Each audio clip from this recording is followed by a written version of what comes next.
Okay, hello everyone. I welcomes to all in our lecture series on laser physics. In this lecture series, we are discussing these topics, which are most essential for B.sc, B.Tech, M.sc, M.Tech, and various entrance examinations. In our previous classes, we discussed these topics. Last class, we discussed Ruby ledger, construction, working, and applications with detailed note.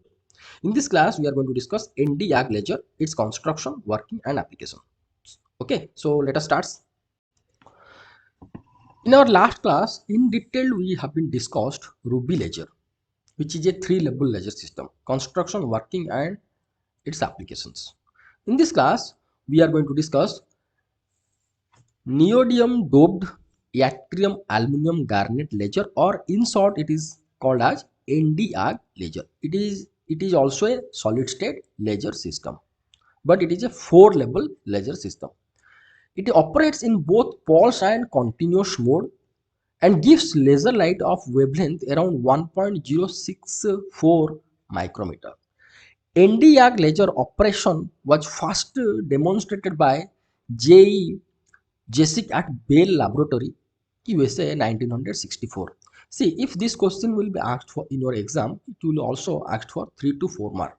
So whatever we are going to discuss in this class, that will be enough for your 3 to 4 mark. No need to write extra. It is enough. This much note is enough here. Now we are going to go for the construction part. This is the picture, or this figure represents the construction of ND-AG laser system.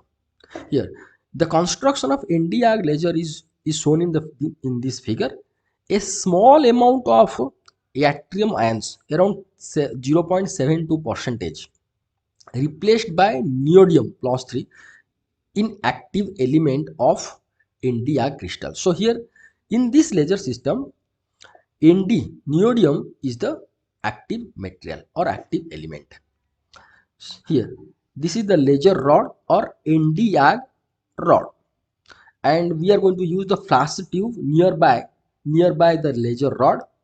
This is the mirror 1, mirror 2. It is fully reflecting, 100% reflecting. This is the partially reflecting. So whole arrangement will provide a resonator cavity.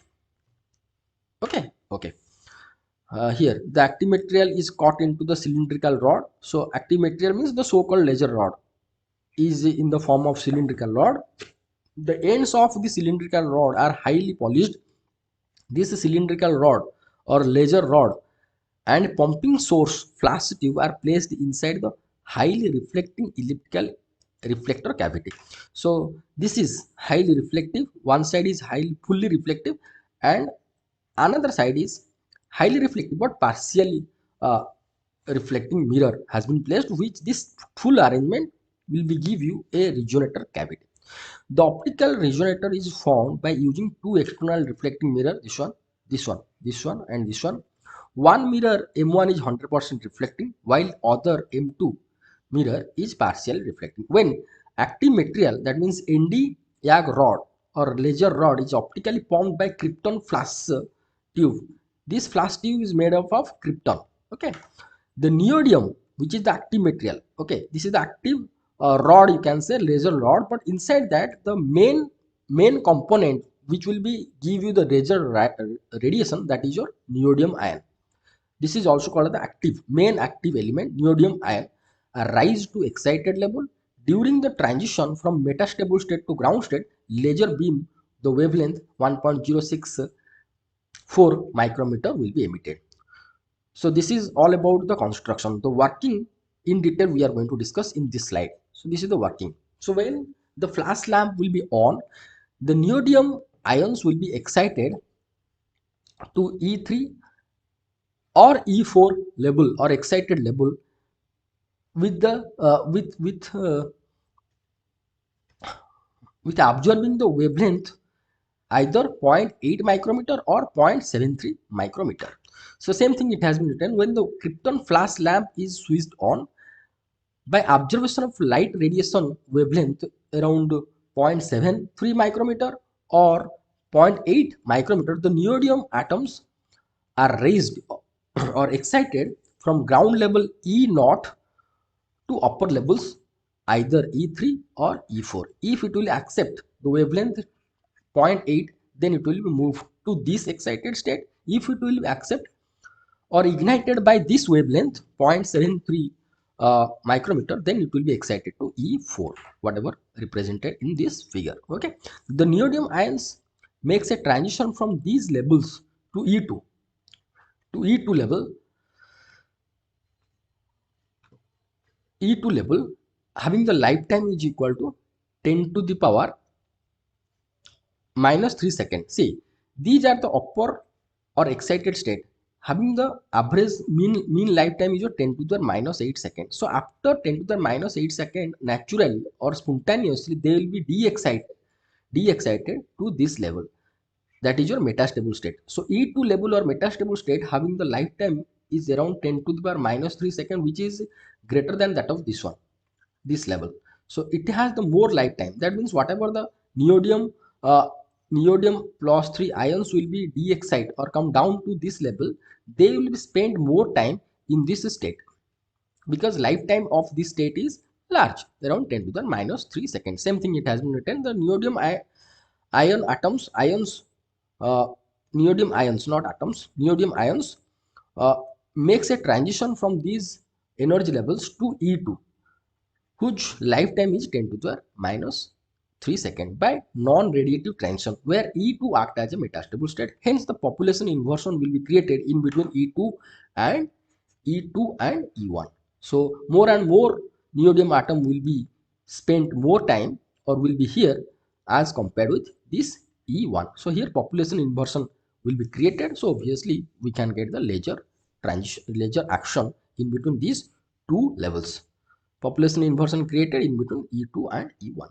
When an ion makes a spontaneous transition from E2 to E1, is a simple spontaneous transition emit a photon, it will be emit a photon, and that photon, this photon will trigger a chain of stimulated photons between E2 and E1.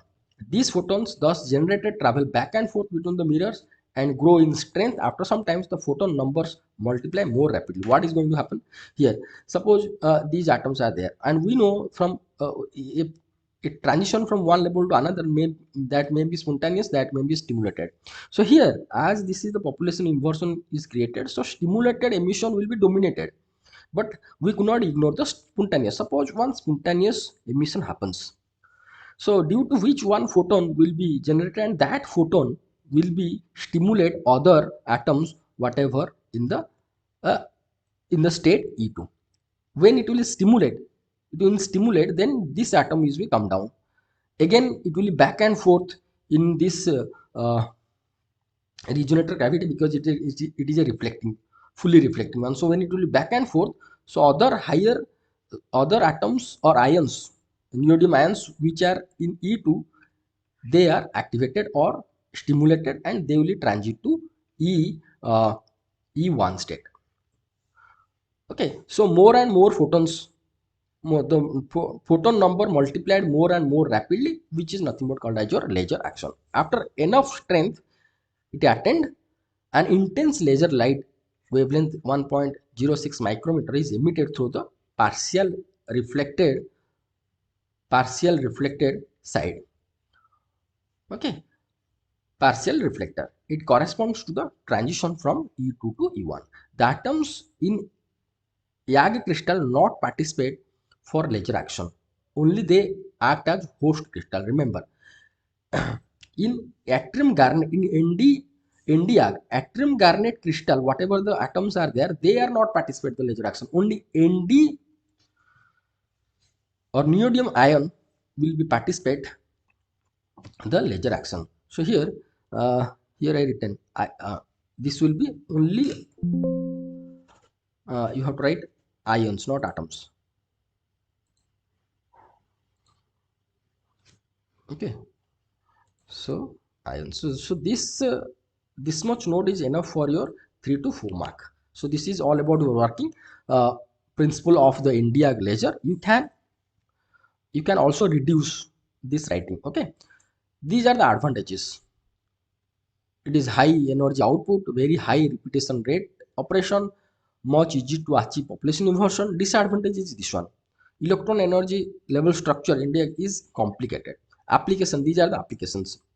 It finds many applications in range finder and illuminators, widely used in engineering applications such as register, trimming, scribing, micro machining operation, as well as welding, drilling, etc. It is find many medical applications such as endoscopy, urology, neurosurgery, ENT, and so on. Okay, thank you so much for watching this video. In next class, we are going to discuss helium neon ledger, which is a 4-level ledger system. Okay, thank you so much for watching this video. Thank you.